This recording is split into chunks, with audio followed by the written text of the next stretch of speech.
Hello నమస్తే. నేను journalist Srinivas. ఈరోజు సాక్షి పేపర్లో అంటే ఆంధ్రప్రదేశ్లో పెట్టుబడిదారుల కోసం భూముల కేటాయింపులో ఇది ఒక మాయ భూ కేటాయింపు లెక్క ఉంది. అసలు ఇది భూములు కేటాయింపు లెక్క లేదు. పంచుడు లెక్క ఉంది. పలారం లెక్క పంచుతున్నారు, పప్పు బెల్లం లెక్క అనేది ఇప్పటికే కొన్ని ఉదాహరణలు చూసినాం. ఊర్సా కంపెనీ లాంటి కానీ, వోల్డ్సన్ కంపెనీ లాంటి కానీ. అటువంటిదే ఇంకొకటి వచ్చింది మైరా అట. మైరా మైహూనా అని ఒక హెడ్డింగ్ పెట్టారు. ఇది ఈ మధ్య కాలంలో 2025 మేలో ఎస్టాబ్లిష్ అయింది. ఆర్ఓసి ప్రకారం, రిజిస్టార్ ఆఫ్ కంపెనీస్ రికార్డు ప్రకారం మే 2025లో ఇన్కార్పొరేట్ అయిన కంపెనీ. దాని పెట్టుబడి మూలధనం ఎంత ఉందంటే 15 లక్షల రూపాయలు. దానికి కేటాయించిన భూముల విలువ కొన్ని వందల కోట్ల రూపాయలు. ఈ భూములు పంచుడు ఎవరి కోసం, ఎందుకోసం, అసలు ఏంటిది అనేది ఈరోజు ప్రజాస్వామ్యవాదులు, మేధావులు పెద్ద ఎత్తున చర్చించుకుంటారు. ఆంధ్రప్రదేశ్లో పెట్టుబడుల పేరుతో ఒక గందరగోళం, ఒక జంతర్ మంతర్ చేసి ఇక్కడ 1,00,000 కోట్లు వచ్చినాయి, అక్కడ 1,00,000 కోట్లు వచ్చినాయి, ఇక్కడ లక్షల ఉద్యోగాలు వచ్చినాయి అని చెప్పి అక్కడ ఉద్యోగాలు రావట్లే, కంపెనీలు రావట్లే. వచ్చే కంపెనీలు కేవలం భూముల కోసం వస్తున్నాయి. ఆ భూముల కోసం వచ్చే కంపెనీలు తప్ప ఇక్కడ కంపెనీలు వచ్చినట్టు అనిపించట్లేదు. ఇది ఆర్ఓసి ఇచ్చిన డీటెయిల్స్. మే 8, 2025లో 15 లక్షల మూలధనంతో మే 5న మైరా సంస్థ ఏర్పాటు చేసినట్టు తెలుపుతున్న ఆర్ఓసి. దీనికి సంబంధించిన జీవో 21/10/2025 నాడు 39 జీవో నెంబర్ 39 ప్రకారం Myra Bayview resorts for development of Myra Bayview resorts of convention centre at కొత్త వలస, Visakhapatnam, as per the provisions of Andhra Pradesh tourism policy 2024-29 orders issued. మూలధనం 15 లక్షలు. అది ఏర్పడ్డది మే 5, 2025. అంటే 6 నెలలు కూడా కాలే. 15 లక్షలతో ఏర్పడ్డ కంపెనీ, 6 నెలలు కాని కంపెనీ, దానికోసం వందల కోట్ల రూపాయల విలువైన భూములు కేటాయించారంటే ఈ పంచుడు ఎవరి కోసం? దీని వెనక ఎవరున్నారు? నిజంగా యువతకి ఉద్యోగాలు వస్తాయంటే సంతోషం. మంచి రెప్యూటెడ్ కంపెనీస్కి కేటాయించారు, అక్కడ వాళ్ళు వచ్చి కార్పొరేట్ కంపెనీలు పెట్టి ఉద్యోగాలు ఇస్తారంటే సంతోషం. కానీ వాటి మాటున కార్పొరేట్ కంపెనీలో గూగుల్లో, టీసీఎస్ఓ, కాగ్నిజెంటో పేరు చెప్పి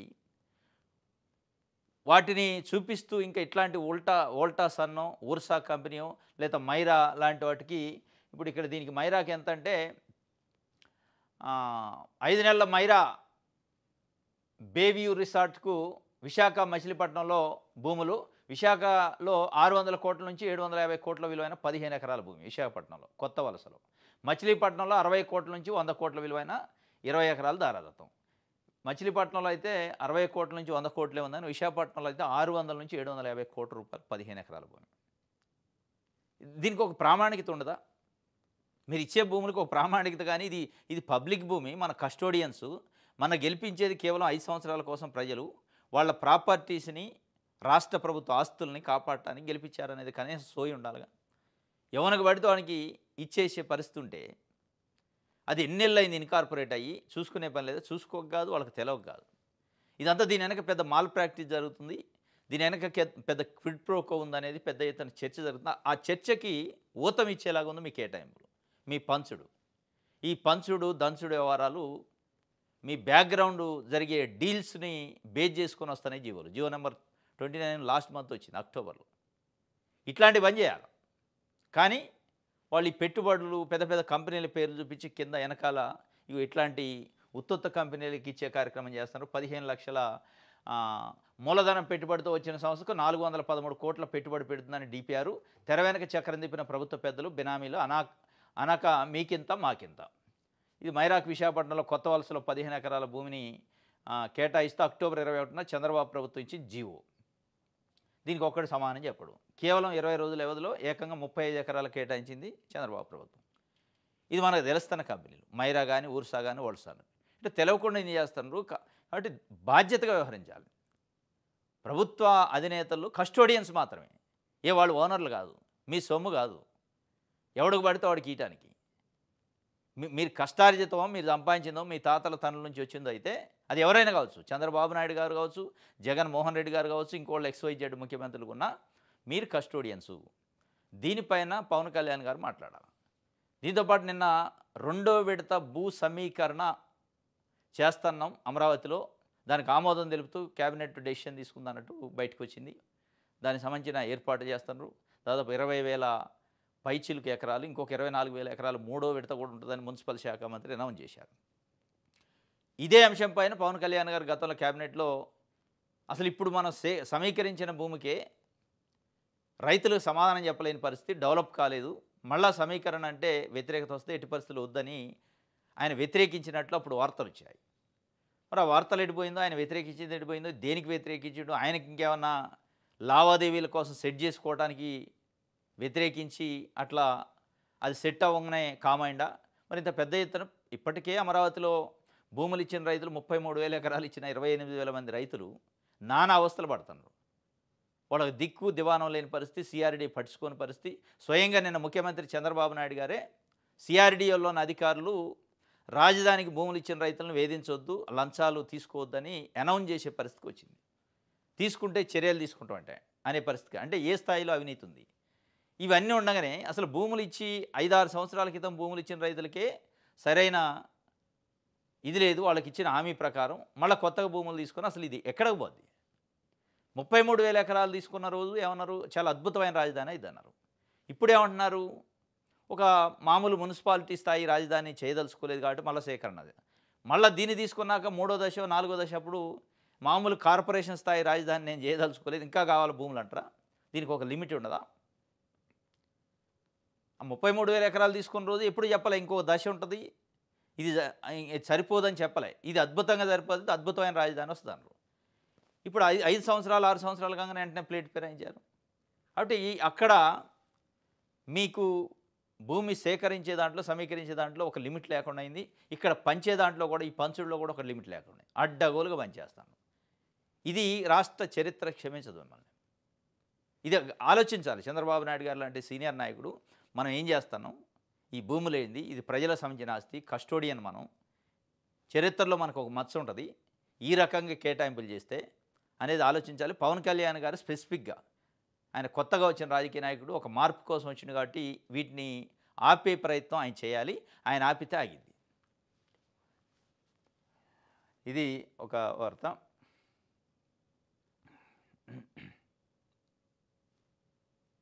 సాక్షికి సంబంధించింది, ఆంధ్రజ్యోతిలో.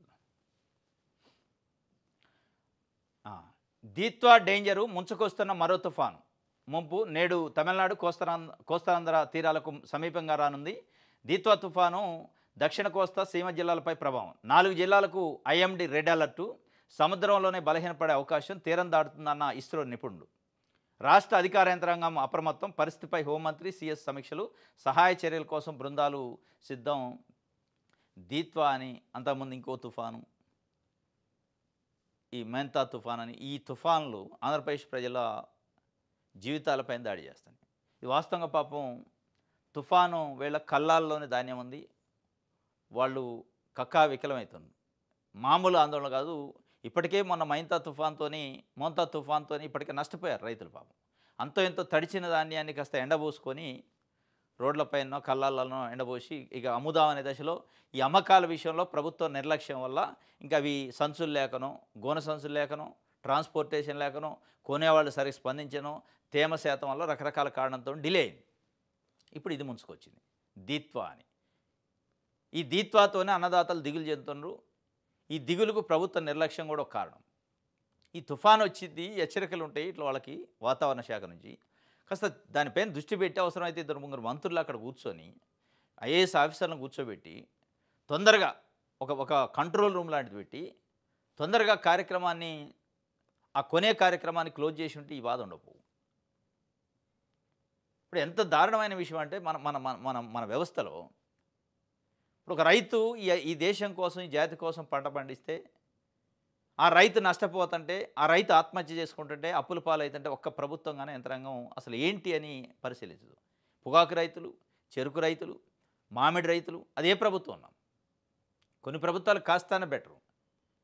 ఈ ప్రభుత్వం వచ్చాక మరీ ముఖ్యంగా ఈ చెప్తున్న ఈ పంటలకు సంబంధించిన రైతులు, పత్తి రైతులు, వడ్ల రైతులు, మొక్కజొన్న రైతులు, అందరూ అన్ని రకాల పంటలకు సంబంధించిన రైతులు తీవ్రమైన ఇబ్బందులు, ఆందోళన, కొనే పరిస్థితి లేదు, తక్కువ ధరకు కొంటున్నారు, కనీసం పరిశీలించట్లేదు. మా గోడు వినండి అంటే వినే పరిస్థితి లేదు. అదే ఒక సినిమా ఇండస్ట్రీ, అతను ఒక సినిమా 1000 కోట్లు పెట్టి తీస్తే నేను చాలా పెద్ద బడ్జెట్ పెట్టి తీసిన నాకు నష్టం వస్తుంది కాబట్టి టికెట్ పెంచుకోవడానికి ధర నాకు అవకాశం ఏంటంటే ఓవర్ నైట్‌లో జీవోలు వస్తున్నాయి. అంటే ఒక 1000 కోట్లు పెట్టి సినిమా తీసిన వ్యక్తికి టికెట్ల ధర పెంచుకోవడానికి నాకు నష్టం వస్తదనకనే స్పందించే ప్రభుత్వం, ఒక ₹1,00,000 పెట్టుబడి పెట్టి నేను పంట పండించడానికి ప్రయత్నం చేసినా ప్రకృతి వైపరీత్యమో, ప్రభుత్వ వైఫల్యం వల్ల నష్టం వచ్చింది. నాకు కాస్త ఏదైనా సహాయం చేయండి అంటే, దానికి మేనమేషాలు, లెక్కలు, కేంద్ర ప్రభుత్వాన్ని మేము లెటర్ రాస్తాం, వాళ్ళు ఇస్తే ఇస్తాం, లేదంటే మేము పరిశీలిస్తాం, కమిటీలేస్తాం. అంటే రైతు పండించేదానికి రైతుకు వచ్చిన నష్టానికి కమిటీలేయాలి, ఎక్స్‌పర్ట్ కమిటీలు, 3 మెన్ కమిటీలు, 1 మెన్ కమిటీలు. మళ్ళా పరిశీలనలు, పంట పరిశీలించాలి, క్షేత్రస్థాయి పరిశీలనలు ఇయన్నీ ఉంటాయి. అదే ఒక సినిమా ఇండస్ట్రీలో ఒక సినిమా తీస్తే నాకు నష్టం వచ్చిందంటే ఇమ్మీడియేట్ దానికి ఏమి కమిటీ ఉండదు. దానికి క్షేత్రస్థాయి పరిశీలన ఉండదు, పబ్లిక్ ఒపీనియన్ ఉండదు, దానిపైన ఎక్స్‌పర్ట్ కమిటీ ఉండదు, అధ్యయనం ఉండదు. ఈవినింగ్ 5:00కి అప్పీల్ చేసుకుంటే నైట్ 9కి జీవో వచ్చేస్తుంది. అది ఓజీ సినిమా కావచ్చు, ఇంకో సినిమా కావచ్చు, ఇంకో సినిమా కావచ్చు. ఏ నాయనా కాదు. అంటే మీకు సినిమా ఇండస్ట్రీ పైన, పెట్టుబడిదారుల పైన, పారిశ్రామికవేత్తల పైన ఉన్న శ్రద్ధ దీనిపైన లేదు. లూలు కంపెనీ వచ్చి ఒక దరఖాస్తు పెట్టుకుంటుంది, నాకు విజయవాడ నడిబొడ్డున బస్ స్టాండు ఉన్న కాంప్లెక్స్ ఆ జాగా కావాలని. ఇచ్చేస్తాం అని చెప్పిస్తారు. ఇమీడియట్లీ జీవోలు వస్తాయి. లూలు కంపెనీయో, కాగ్నిజెంటో, ఉర్సా కంపెనీలో, వోల్టాసాన్లో ఇట్లా మైరా లాంటివో. అదే ఒక పేదోడు నాకు గుడిసేసుకోవడానికి ఒక 100 గజాలు లేదు అంటే దాన్ని పరిశీలించాలి. ఎంఆర్ఓ వస్తాడు, ఆర్ఐ వస్తాడు, పరిశీలించి రిపోర్ట్ ఇవ్వాలి. నీకు రేషన్ కార్డు ఉందా లేదా, నీకు భూమి ఉందా లేదా, ఇన్ని పరిశీలనలు ఉంటాయి. ఇన్ని పరిశీలన తర్వాత ఇస్తారా అంటే చూద్దాం ఎక్కడ ఉందని చూసి కేటాయిస్తాం, పరిశీలిస్తామని. ఇక అది పరిశీలన ఉండదు, మన ఉండదు, అట్లాంటిది. అంటే ఎంత దారుణమైన వివక్ష. అంటే సామాన్యుడికి, రైతుకి, ఇటు ఇండస్ట్రియలిస్ట్కి, సినిమా ఇండస్ట్రీ వాళ్ళకి పోల్చినప్పుడు ఎంత వివక్ష, ఎంత ఘోరమైన వైఫల్యం ప్రభుత్వ యంత్రాంగంలో ఉందని మనం అర్థం చేసుకోవాలి.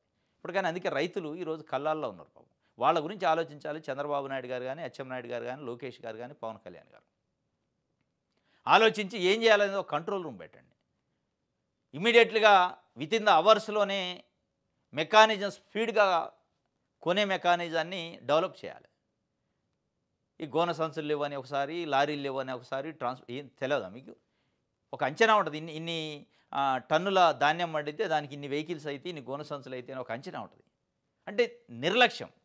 ఇది పాపం తుఫాను వేళ కల్లాల్లో ఉన్న దాన్ని కృష్ణా గోదావరి డెల్టాలో గోన సంచుల కొరత, ఖరీఫ్లో 6.70 కోట్ల సంచులు సిద్ధం చేస్తున్నామన్న ప్రభుత్వం. సగం కూడా సరఫరా కానీ పోయినాం. ధాన్యం తడుస్తుందేమని రైతుల ఆందోళన. 6.70 కోట్ల సంచులు సిద్ధం చేస్తున్నానని ప్రభుత్వం చెప్పింది. 3 కోట్లు కూడా రాలేదట సంచులు. అంటే ఎంత నిర్లక్ష్యం ఉందో చూడండి. ఒక సినిమా ఇండస్ట్రీ వాడు వచ్చి నాకు 800కు 1000కు టికెట్ పెంచుకోవడానికి అవకాశం అంటే వెనక ముందు చూసేది లేదు, ఆగమాగాల మీద జీవో వస్తుంది. మేము పంట పండించిన ఈ దేశం కోసం, జాతి కోసం గోన సంచులు దేండి, ఫ్రీగా కూడా కాదు మరి డబ్బులకే. మేము ఇంత పంట పండిస్తామని మీకు తెలుసు, గోన సంచులు రెడీకి పెట్టండి అంటే 6,70,00,000 గోన సంచులు అవసరం అయితే 3 కోట్లు కూడా రాని పరిస్థితి సగం కూడా. అది ఎవరు? ఆంధ్రజ్యోతి రాసింది. ఈ నిర్లక్ష్యం చూస్తేనే రైతులపైన ప్రభుత్వానికి, ప్రభుత్వ యంత్రాంగానికి ఏ పార్టీ శ్రద్ధ ఉందనేది అర్థమవుతుంది. రైట్. రియల్ మాఫియా చేతుల్లోకి రాజధాని అమరావతి అని పిసిసి అధ్యక్షురాలు షర్మిల చెబుతున్నారు. రియల్ ఎస్టేట్ మాఫియా చేతుల్లోనికి రాజధాని నగరం అమరావతి వెళ్ళిపోతుందని పిసిసి అధ్యక్షురాలు వైఎస్ షర్మిల ఆరోపించారు. విజయవాడ ఆంధ్రరత్న భవన్లో శనివారం ఆమె మీడియాతో మాట్లాడారు. ఆదాని, అంబానీల కోసమే రెండో విడతలో సుమారు 17,000 ఎకరాలను సేకరిస్తున్నారు. రాజధాని కోసం సేకరించిన 34,000 ఎకరాల్లో రాజధాని ఎక్కడుందో సీఎం చెప్పాలి. తొలి దశ భూసేకరణలో పనులు పూర్తి కాకుండానే, రైతుల్లో భరోసాగా రాకుండానే రెండో దశ భూసేకరణ చేపట్టడానికి కాంగ్రెస్ పార్టీ వ్యతిరేకిస్తుంది. చంద్రబాబు తీరు చూస్తుంటే మెంగ మెతకలేదు, మీసాలకు సంపంగనం అన్నట్టుగా ఉంది. భూసేకరణలో తీసుకున్న భూముల్లో రైతులకు రిటర్నబుల్ ప్లాట్లు ఎన్నిచ్చారు, ఎన్ని కంపెనీలకు ఎంత భూమినిచ్చారు వంటి వివరాలతో శ్వేతపత్రం ప్రకటించాలని షర్మిల డిమాండ్ చేశారు. ఇక శ్వేతపత్రం ఏముంటుంది? అది తప్పనిసరిగా శ్వేతపత్రం తాలూకానే వాళ్ళు ప్రకటించకపోయినా, శ్వేతపత్రం విడుదల చేసినా చేయకపోయినా అమరావతి రైతులు ఒక జేఏసీగా ఏర్పడి ఉద్యమం చేస్తాం మేము చంద్రబాబు నాయుడు గారి ప్రభుత్వం పైన. మా హామీలని, మాకు ఇచ్చిన హామీలను పట్టించుకోవట్లేదు, మా బాధలను వింటలేదు, మా కష్టాలని తీర్చట్లేదు, కనీసం మాకు టైం లేదు 18 నెలలు అయితే కలవటానికి అని వాళ్ళు జేఏసీ ఏర్పాటు చేసి అల్టిమేటం ఇష్యూ చేసి ప్రెస్కి కూర్చొని మీడియాకి రిలీజ్ చేశారు. అదే శ్వేతపత్రం, అదేగా. ఇక దానికంటే పెద్ద శ్వేతపత్రం ఏముంటుంది? అమరావతి రైతుల విషయంలో ఫెయిల్యూర్ అయింది ప్రభుత్వం. 34,000 ఎకరాలు భూములు ఇచ్చిన రైతులకి న్యాయం చేయటంలో, వాళ్ళ కమిట్మెంట్ ప్రకారం చెప్పినది చేయటంలో ఫెయిల్ అయింది అని కాబట్టే కదా వాళ్ళు రోడ్డెక్కింది. ఏ చంద్రబాబు నాయుడు గారి కోసం అయితే అమరావతి చంద్రబాబు నాయుడు గారు గెలిస్తే అమరావతి బాగుంటుందని గెలిపించారో, ఎవరైతే ఈరోజు పోలింగ్ బూతులలో కూర్చొని ఓట్లేయించి గెలిపించారో, అదే వాళ్ళు చంద్రబాబు నాయుడు గారి ప్రభుత్వం పైన అదే వ్యక్తులు వచ్చి రివోల్ట్ అయ్యే పరిస్థితి ఉంటే దానికంటే శ్వేతపత్రం ఏముంటుంది? ఇది శ్వేతపత్రమే. ఇది రియల్ ఎస్టేట్ మాఫియా చేతుల్లోకి అమరావతి రాజధాని పోతుందంటే ఇప్పటికే కొంతమంది ప్రైవేట్ కంపెనీలకు కేటాయించారు. ఇది వాస్తవంగా కేటాయించిన భూములకు సంబంధించి అసలు ఏం చేశారు, ఎక్కడ చేశారు, రైతులకి ఏ న్యాయం చేశారు, రాష్ట్రానికి ఏ న్యాయం చేశారు, రాజధానికి ఏ న్యాయం చేశారు అంటే సమాధానం లేదు. లేదు లేదు ఇట్లయితే మున్సిపాలిటీ అయింది, ఇంక ఇస్తే తప్ప నేను చేయను, మళ్ళీ ఇంకొక 44,000 ఎకరాల భూములు ఇస్తే తప్ప ఇది మీకే నష్టమైంది, అమరావతి అభివృద్ధి కాకపోతే మీరే నష్టపోతారని రైతులను బ్లాక్మెయిల్ చేసే పరిస్థితుల్లో చంద్రబాబు నాయుడు గారు ఉన్నారు. వాస్తవం ఇది. దీనిపైన పవన్ కళ్యాణ్ గారు మాట్లాడరు, బీజేపీ మాట్లాడదు. ఇక మళ్ళీ వీళ్ళకి రాజకీయ వైరుధ్యాలు వచ్చినప్పుడు బయటకు వచ్చి మాట్లాడతారు. పోలవరం ఏటీఎం అయింది చంద్రబాబుకి, అమరావతి ఏటీఎం అయింది చంద్రబాబుకి, అమరావతిలో భూసేకరణ రెండో దశ ఎందుకు అని అప్పుడు మాట్లాడతారు, ఇప్పుడు మాట్లాడరు. ఇది ఆంధ్రజ్యోతికి సంబంధించి ఈనాడు చూద్దాం. రాష్ట్ర అభివృద్ధికి 3 జోన్లు, సమగ్ర వికాసానికి ప్రాంతాల వారీగా ఏర్పాట్లు. విశాఖ రీజన్లో 9 జిల్లాలు, అమరావతిలో 8 జిల్లాలు, రాయలసీమలోని 9 జిల్లాలు. నీతి ఆయోగ్, సింగపూర్ సంస్థల ఆధ్వర్యంలో విజన్ ప్రణాళికలు. ఈ ప్రణాళికలు వేయడానికి, ఈ విజన్ గురించి చెప్పడానికే సరిపోతుంది తప్ప రాష్ట్ర అభివృద్ధికి 3 జోన్లు పెట్టుకోండి మంచిదే. ఈ జోన్లు పెడితేనే కాదు, అధ్యయనాలు చేస్తే కాదు, ప్రాక్టికాలిటీ చేయాలి, అమలు చేసి చూపించాలి. ఎప్పుడు అధ్యయనాలు, పరిశీలనలు, జోన్లు, మ్యాప్లు, ప్రణాళికలు, విజన్ డాక్యుమెంట్లు రిలీజ్ చేసుకుంటూ పోతే అభివృద్ధి ఎప్పుడు చేస్తారు మీరు? 3 జోన్లు చేశారట, 3 రీజన్స్. ఆ 3 జోన్లలో విశాఖ జోన్లో 9 జిల్లాలట, అమరావతిలో 8 జిల్లాలు, రాయలసీమలో 9 జిల్లాలు డివిజన్ చేసుకొని అభివృద్ధి చేస్తారట. చేయండి. ఇప్పటికే జిల్లాలోని జోన్లు చేయాల్సిన అవసరం కూడా లేదు వాస్తవంగా. సరే ఏదో ఒక ప్రణాళిక పెట్టుకున్నారు, ఆ ప్రణాళికను అమలు చేయండి సక్సెస్ఫుల్గా. ఈ మాటలు చెప్పడం కాకుండా రైట్. ఫీజు రూపాయి వసూలు చేసేది 10,000. పేదల ఇంటి నిర్మాణ అనుమతుల అక్రమార్జన. ప్రభుత్వ ఆశయానికి కొందరు ప్రజల గండి. వార్డు సచివాలయాల దశలోనే అవినీతికి ప్లానింగ్. విశాఖలోని అరిలోవా, పెద్దజాలరిపేట, గోపాలపట్నం, పాతనగరం తదితర ప్రాంతాల 50 చదరపు మీటర్ల విస్తీర్ణంలో పేదలు చేపట్టే ఇంటి నిర్మాణాలకు ఎమ్మెల్యేలు, కార్పొరేటర్లు, వారి అనుచరులు 10,000 చొప్పున అక్రమంగా వసూలు చేస్తున్నారు. విజయవాడ, గుంటూరు, తిరుపతి, నెల్లూరు నగరాల్లోని పలు డివిజన్లు ఇదే పరిస్థితి. ఇంటి నిర్మాణ అనుమతులు, ఫీజులు పేదలకు భారం కాకుండా ప్రభుత్వం తీసుకుంటున్న పలు కీలక నిర్ణయాలు అమలు కాకుండా కొందరు ఎమ్మెల్యేలు, కార్పొరేటర్లు, కౌన్సిలర్లు, వారి అనుచరులు మోకాలడ్డుతున్నారు. 50 చదరపు మీటర్ల విస్తీర్ణలు చేపట్టే ఇళ్లకు రూపాయికి అనుమతులు ఇవ్వాలన్న ప్రభుత్వం ఆదేశాలకు తిలోదకాలు ఇస్తున్నారు. ఒక్కో ఇంటికి 10 నుంచి 20,000 రూపాయలు వసూలు చేస్తున్నారు. విజయవాడ, విశాఖపట్నం, గుంటూరు, నెల్లూరు, తిరుపతి, కర్నూలు నగరపాలక సంస్థలు ముడుపులు ఇవ్వనిదే పనులకు ముందడుగు పడడం లేదు. పురపాలక సంఘాల్లో పరిస్థితి మరీ దారుణం. అడిగిన డబ్బు ఇచ్చాకే సిబ్బంది ప్రజల దరఖాస్తులను ప్రాసెస్ చేస్తున్నారు. కొత్త నిర్మాణాలకు అనుమతుల్లో అక్రమ వసూళ్లకు అడ్డుకట్ట వేసేందుకు కూటమి ప్రభుత్వం గత 18 నెలల్లో పలు సంస్కరణలు చేపట్టింది. అనుమతులు సులభతరం చేసింది. 50 చదరపు మీటర్ల విస్తీర్ణంలో పేదలు నిర్మించుకునే ఇళ్లకు ఫీజు రూపాయి మాత్రమే వసూలు చేయాలని నిర్ణయించడం వీటిలో కీలకమైంది. సంస్కరణ చేశారు. ఏది మరి ఫలితం ఏది? కూటమి ప్రభుత్వం వచ్చిన తర్వాత 18 నెలల నుంచి చాలా అవినీతిని తగ్గించడానికి సంస్కరణ చేసిందని ఈనాడు పేపర్ రాసింది. ఏది ఆ సంస్కరణల ఫలితం? ఎక్కడ? రూపాయి ఫీజు అని పేదలు 50 గజాల్లో ఇల్లు కట్టుకోవాలంటే అనుమతులు ఇవ్వడానికి ₹1 ఫీజుతోనే అనుమతులు ఇవ్వాలని జీవో చేశారు. అది అమలు అవుతుందా? మీరే రాశారు. అధికార పార్టీ ప్రజాప్రతినిధులు, ఎమ్మెల్యేలు, కార్పొరేషన్ చైర్మన్లు, ఎమ్మెల్సీలు, కార్పొరేటర్లు ఇంటికి 10 నుంచి 20,000 వసూలు చేస్తున్నారు. జీవో అట్లా ఉంటుందో రూపాయి మీద, అది ఆ జీవోని నమ్ముకుంటే మీకు ఇల్లు కాదు అని చెప్పి బెదిరించి వసూలు చేస్తున్నారు. దీన్ని అరికట్టాల్సింది ఎవరు? ప్రభుత్వం. 18 నెలలు అయింది. ఇక్కడ చంద్రబాబు నాయుడు గారు, నారా లోకేష్ గారు కూర్చొని అమరావతిలో హెడ్ క్వార్టర్లో అవినీతిని సహించం. మరి ఇదేంటి? మరి మీరు ఈనాడు పేపర్ రాసినట్టు ఏ ఎమ్మెల్యే ఈ డబ్బులు సేకరిస్తుండో, కార్పొరేటర్ ఎవరు, కౌన్సిలర్ ఎవరు, మున్సిపల్ కార్పొరేషన్ చైర్మన్ ఎవరు, వాళ్ళపైన ఏం యాక్షన్ తీసుకుంటారంటే తీసుకోరు. సింపుల్. ఇది ఇది ఇది ఎట్లయితే రూపాయి ఉంటే 10,000, 20,000 వసూలు చేస్తారో, ఉచిత ఇసుక కూడా ఇదే పద్ధతిలో ఫెయిల్యూర్. ఉచిత ఇసుక కూడా జీవోలు ఇచ్చారు. ప్రభుత్వానికి ఆదాయానికి గండి పడుతుంది, కానీ ప్రజల జేబులు చిల్లు పడుతున్నాయి. అది పెద్ద మాఫియా నడుస్తుంది. అది రాజకీయాల్లో ఉన్న ప్రతి నాయకుడికి తెలుసు, పత్రికలకు తెలుసు, టీవీ ఛానల్‌కి తెలుసు. ఇంక్లూడింగ్ చంద్రబాబు నాయుడు గారికి కూడా తెలుసు. అప్పుడప్పుడు ప్రకటనలు ఇస్తారు. తాట తీస్తా అంటారు. ఎవరికి తాట తీస్తారు? ఏం తీస్తారో అర్థం కాదు.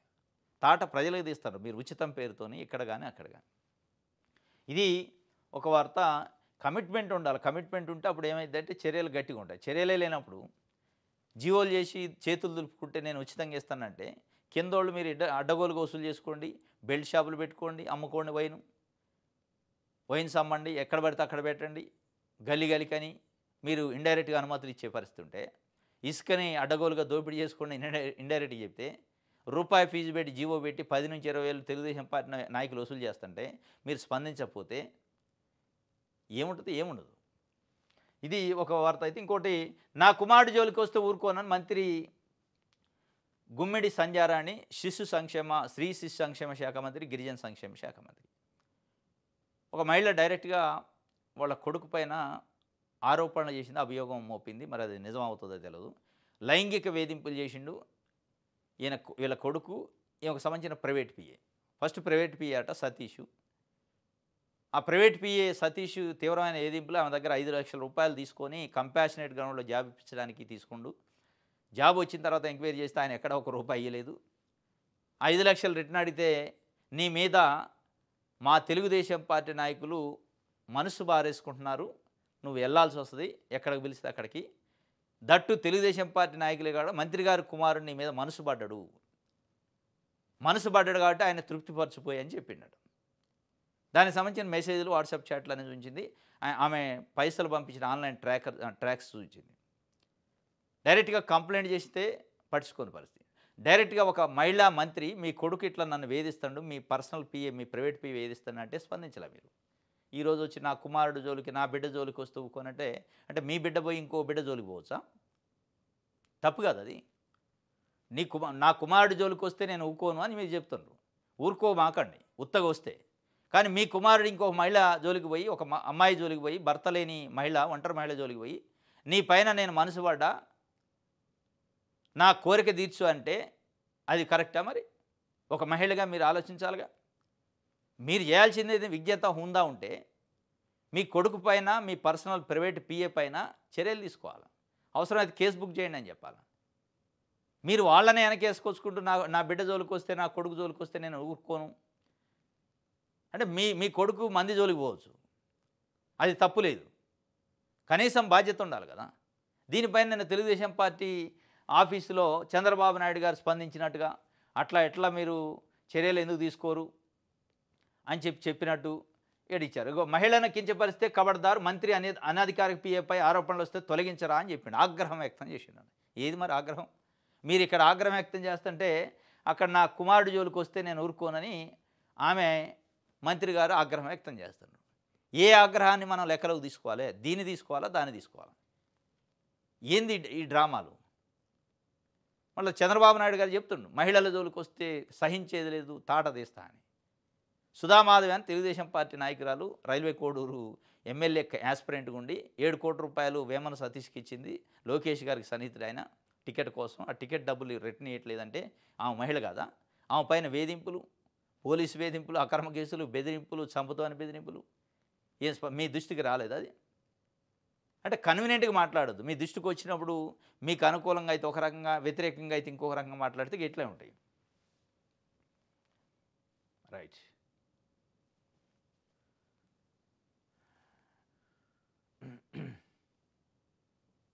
విషయాలు అందరూ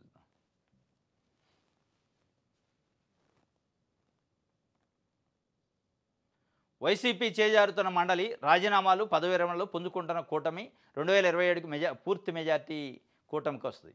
వాస్తవంగా ఆంధ్రప్రదేశ్ శాసన మండలిలో 58 ఎమ్మెల్సీ స్థానాలు ఉన్నాయి. దాంట్లో ఒక 20 స్థానిక సంస్థల నుంచి, 20 ఎమ్మెల్యేల నుంచి, 40 పోతే గ్రాడ్యుయేట్స్ ప్లస్ టీచర్స్ నుంచి కొన్ని, ఒక 8 గవర్నర్ కోటాలో ఉన్నాయి. వీటన్నిటిలో మొత్తం 58 స్థానాలకు 48 వైసీపీ ఉంది మొన్నటి వరకు. అంటే 151 స్థానాలతోని 2019లో గెలవటం, దాని తర్వాత స్థానిక సంస్థల ఎన్నికల్లో మెజారిటీ రావటం, మెజారిటీ స్థానాలు 48 ఉన్నాయి. 48లో ఈ మధ్యలో ఒక 5 తప్పుకున్నారు, రాజీనామా చేశారు. ఇప్పుడు 43కి పడిపోయింది. దాని నుంచి ఇంకా పడిపోయే పరిస్థితికి వచ్చింది. మొత్తానికి వైసీపీ చేజారుతుంది శాసన మండలి అంటే ఆటోమేటిక్ జరిగింది. ఎందుకంటే వీళ్ళకున్నది 11 స్థానాలు ఎమ్మెల్యేలు. 11 స్థానాలని లోకల్ బాడీలో వాళ్ళ బలం లేదు. ఎక్కడ నిలబడే పరిస్థితి లేదు. కంటెస్ట్ చేసే పరిస్థితి కూడా లేదు ఎమ్మెల్యేల స్థానాలకి. దీనికి 11 ఏమున్నాయి, ఒక సింగిల్ ఎమ్మెల్సీకి కూడా సరిపోయాయి. అనూహ్యంగా పడిపోతూనే ఉంటుంది. ఎందుకంటే 164 స్థానాలతోని వాళ్ళు ఉన్నారు కాబట్టి కూటమి వీళ్ళకి ఆటోమేటిక్ 11 స్థానాలతో ఉన్నారు కాబట్టి ఆ పడిపోయేది ఉంటుంది. 2027 అంటే నెక్స్ట్ ఇయర్ 2027లో పూర్తి మెజారిటీతో మళ్ళీ కూటమి వస్తుంది. అప్పుడే ఎట్లయితే వైసీపీ వచ్చింది, వైసీపీ ప్రభుత్వం ఉన్నప్పుడు కూడా స్టార్టింగ్ టైంలో తెలుగుదేశం పార్టీకి మెజారిటీ ఉంది. రాను రాను ఒక 2 ఇయర్స్ తర్వాత వైసీపీ బలం ముందుకుంది. సేమ్ ఇప్పుడు అదే పరిస్థితి ఉంటుంది, చేజారుతుంది. ఇదే ముఖ్యమంత్రిగా జగన్మోహన్ రెడ్డి ఉన్నప్పుడు అసలు మండలిని ఎత్తేయాలని ఒక ప్రయత్నం చేసిండు. ఎందుకంటే తెలుగుదేశం పార్టీ మెజారిటీ ఉంది, ప్రతి బిల్లుకి ప్రతి ఇష్యూకి అడ్డం వస్తుండ్రు, గొడవ చేస్తానని చెప్పి అసలు మండలినే తీసేయాలని పెట్టుకుండు. ఒక ఎజెండా పెట్టుకొని ఏదో ప్రపోజల్ పంపిస్తే దానిపైన కోర్టులు పోయినాయి, కోర్టులు బ్రేక్ వేసినాయి. మళ్ళీ అదే ఇప్పుడు తెలుగుదేశం పార్టీకి ఇబ్బంది వచ్చింది. ఇప్పుడున్న పరిస్థితుల్లో వైసీపీకి బలం ఎక్కువ ఉంది. ప్రతి ఇష్యూలో అక్కడ ఎక్కువ గొడవ చేస్తున్నారు వాళ్ళు. రైట్, ఇది విజయాలనే. ఇది ఈరోజు న్యూస్ అనాలిసిస్. రేపు తాజా వార్తలతో తిరిగి కలుసుకుందాం. Thank you.